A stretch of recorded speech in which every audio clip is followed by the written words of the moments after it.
Hello, okay na ang ating spaghetti. Ano tayo sa tikiman portion. Ayan, okay na siya. Isalin ko na. Halagyan na natin ng cheese. Tapos, magtitikim na tayo, ha. Ayan, lagyan natin ng cheese sa ibabaw.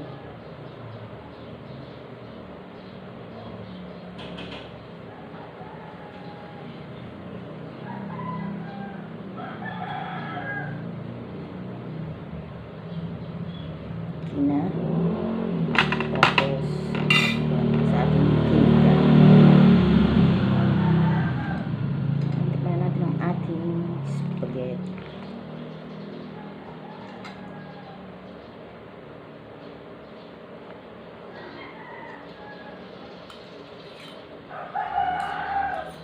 Thank you, Lord. Happy Mother's Day. Kaya naisipan ko mag-luto-luto ng spaghetti. Ayan. Lagyan natin ang ating dagdagan natin ang ating kakainin. Ayan. Ay!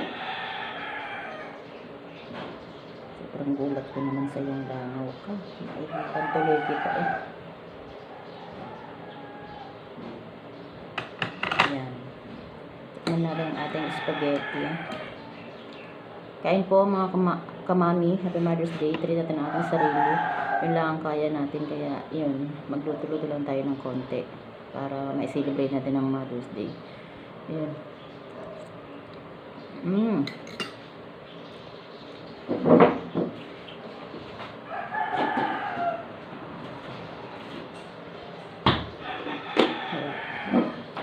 Ano pa na tayo dito? Dessert. May gagawang langaw. Sarap.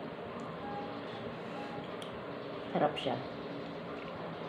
Yan, sa lahat ng mga kamami dyan, Happy Mother's Day po. Kain po tayo. Alam ko po yung sacrifice nyo. Nakakapagod maging nanay. Yan po. Kain tayo. Luto ko, kain ko. Kaya yun. Mag-solo pa lang ako kasi wala pang gising na kasama. Wala pang si Alex nakitulog. Si Tana ay tulog pa, pati yung mami niya. Kaya ayun, solo-solo muna tayo dito sa kusina.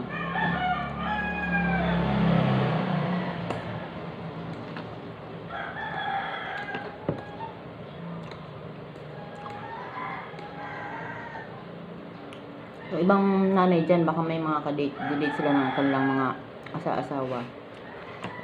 Buti pa sila. Ako dito lang ako talaga sa bahay. Late yung mga anak ko. Kami-kami lang ulit. Sanay naman na ako. Tagal ko ng walang celebration na ganon. Pero syempre, pinapahalagahan ko na lang yung sarili ko. Inaano ko na lang yung sarili ko. Parang dito lang sa bahay, yan, luto-luto lang, tapos kain-kain dito. Yun na lang ginagawa ko kasi wala naman sa akin magde-date eh.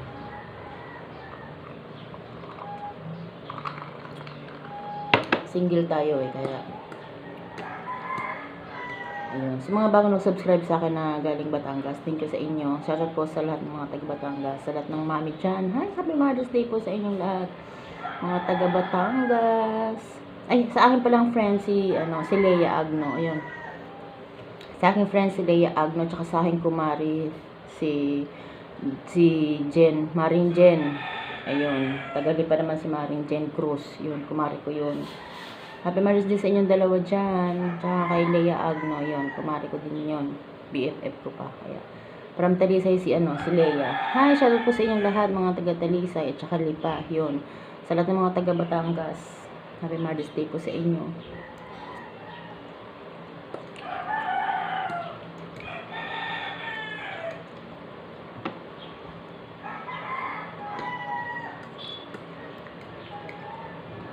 Harap.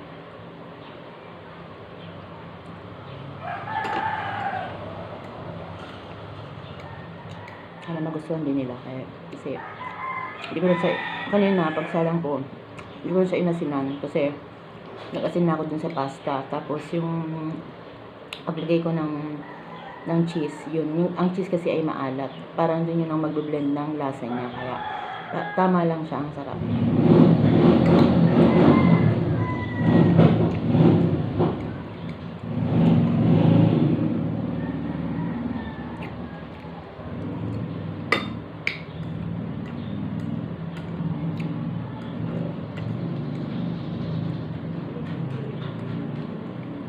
Kain po tayo. Mga kamamis dyan.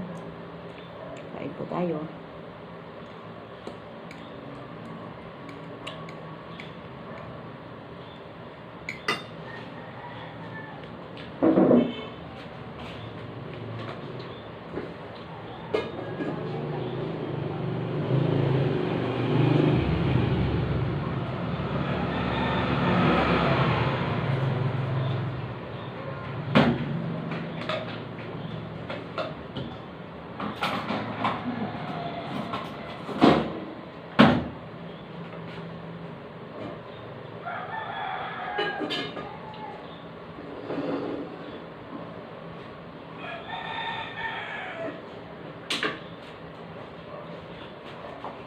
Ayan, tikman na natin ang ating nagmamalaki nito ng ano niya, ice cream niya.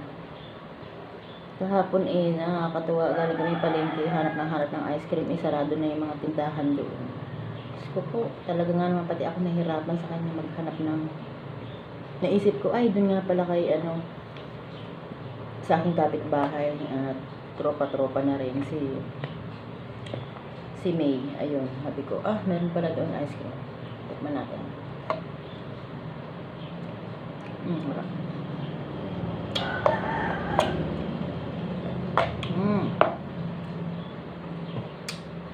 Purple ice cream daw, ayan. Ayan ang gusto ni Tana, purple. Sa akin yung puti. Kasi yan ang gusto niya. Favorite kasi ng nanay niya yung purple, kaya sa purple na yung gusto niya. Gaya-gaya ba yung bata?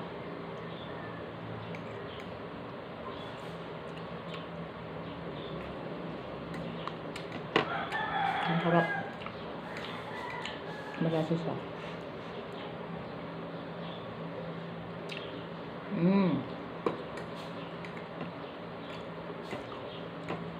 Yummy.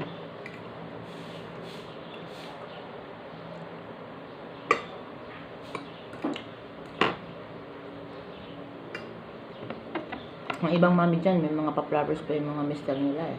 May mga pa-chocolate pa. Kaya swerte po kayo. Kasi may mga partner kayo. Sa mga katulad kong hiwalay, so, tama na yung sarili mo, date mo. Bahala ka na sa buhay mo kung paano pasasahin yung sarili mo.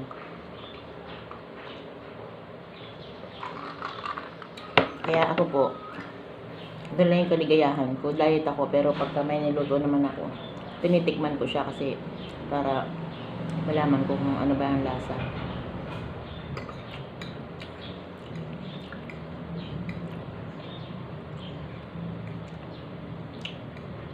Sa mga single mom dyan, saludo po ako sa inyo kasi rin naman akong single mom.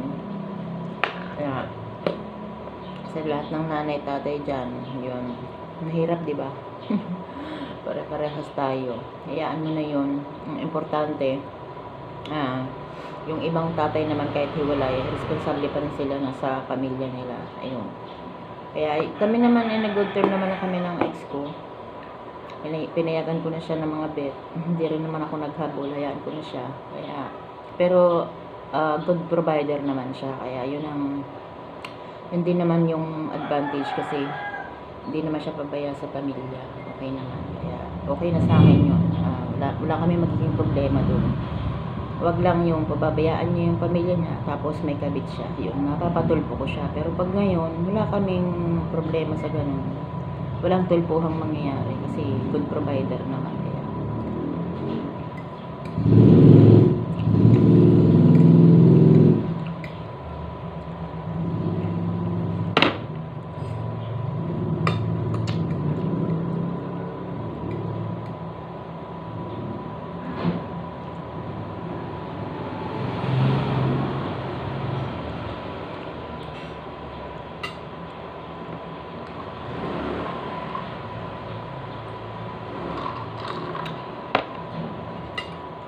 Kaya gusto ko talaga mas maganda yung YouTube para sa akin kasi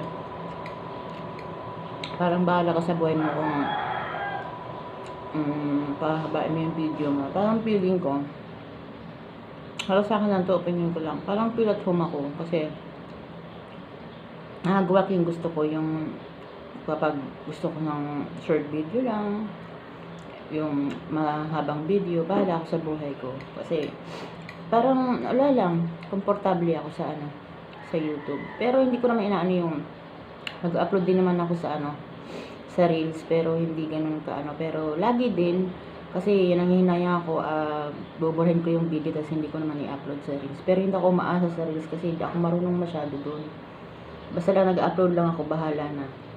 Hindi ko alam kung paano doon ang kalakaran, kaya wala lang, parang gusto ko lang hindi masayang video kasi syempre ang hirap-hirap mag-video araw-araw. Kailangan ka rin, updated ka rin sa mga video kasi masipag ka lang din. Pag may tiyaga, may nilaga, yun ang sabi nila. Kaya ayun, nanghihinay din ako sa mga video, kaya ayun, inaano ko na lang din sa Reels.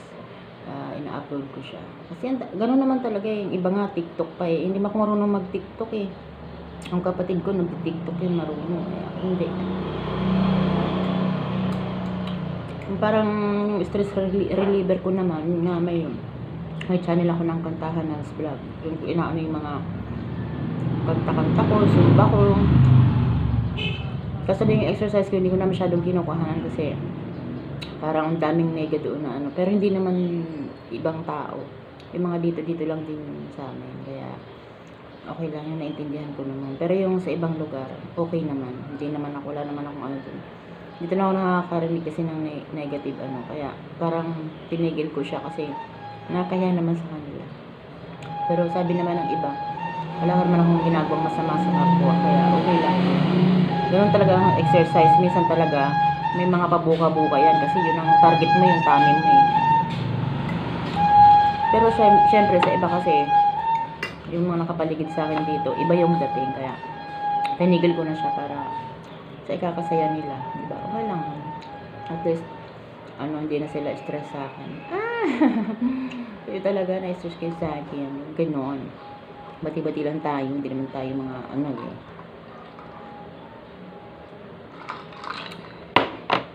Pero ang dami nag-a-advise sa akin online. Sabi nila, okay lang yan, unless na wala ka namang inaano sa YouTube, wala ka namang nilalabag, okay lang yan na minsan, nanay ka, magpasiksiksi ka din, sando-sando ka din, kasi mainit naman. Maraming nagkaganon sa akin. Kaya, kumbaga, na-inspire din naman ako, kasi yung mas na-appreciate pa ng ibang tao, yung iyong effort, kaysa sa mga nakapaligid dito sa amin, yung mga kapitbahay na hindi mo maintindihan kung sinusupport ka ba o binabash ka. Kaya nararanasan ko yan kasi naririnig ko talaga na ginaganon nila ako, kaya okay lang yun. At least nood sila ng nood sa akin na edi karagdagan sa ating views, di ba? Okay lang din. Salamat pa rin kasi nanonood kayo sa akin. Ako naman, libangan ko lang din to kasi hindi kasi ako naglalabas ng bahay. Ano magagawin ko sa buhay ko? Parang na-inspire lang din ako si Idol Romeo Katakutan, yun, si Ma'am Grace, yun, na-inspire lang din ako sa kanila kasi ganito din yung content nila sa akin. Parang sila nga mga successful na sa buhay, nagsisikap pa rin bakit tayo hindi pa naman tayo ganun isa lang akong dukha kailangan magsikap pa rin tayo. Yun lang, tapos akong kumain. Bye bye, salamat. Kumain na rin kayo dyan. Okay, magpapakagutom lalo sa mga mami dyan. Syempre, marami na yung trabaho. Kaya kailangan malakas tayo. Yun. Happy Mother's Day uli. Thank you sa panonood. Bye bye.